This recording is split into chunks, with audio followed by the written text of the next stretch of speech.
जन्म से नेत्र थे उनके पास, पर कुछ समय बाद एक रोग होने के कारण सूरदास जी के नेत्र चले गए। इतनी बड़ी अवस्था सूरदास जी ने बिना नेत्रों के व्यतीत कर दी।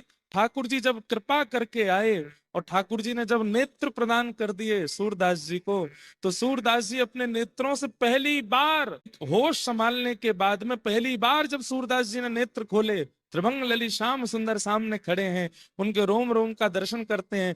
घूम घूम के सूरदास जी ठाकुर जी को देखते हैं, चरण कैसे हैं, घुटने कैसे हैं, कमर कैसी है, वक्ष कैसा है, मुख कैसा है, कान कैसे हैं, केश कैसे हैं। एक एक रों का दर्शन करने के बाद सूरदास जी चरणों में प्रणाम करते हैं। अब मुझे एक वरदान दे दीजिए। बोले क्या?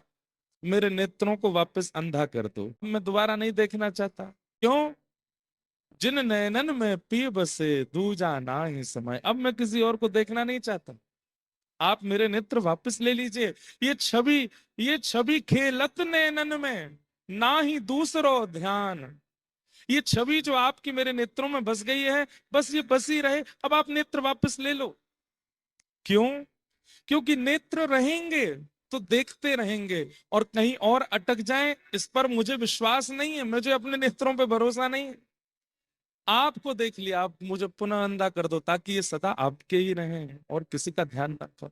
कभी कभी ठाकुर जी से मिलन मत मांगा कीजिए, मिलो मत तो मैं आपकी याद में रोऊं नाथ, मैं आपका विरह मुझे हो, ऐसी कृपा करो। बंधुओं, मिलने में तो केवल दो नेत्रों को ठाकुर जी का दर्शन होता है, पर विरह में तो रोम रोम को ठाकुर जी का अनुभव होता है। एक एक रोम पुकारता है श्री कृष्ण कैसे, इसलिए विरह बहुत आवश्यक है।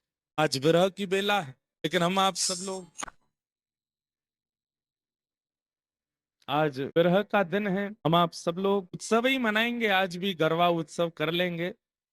लेकिन उस गरबा के विश्राम के बाद बस स्मृतियां ले जाइएगा 7 दिन की अपने साथ, और इन स्मृतियों में ही रहिएगा।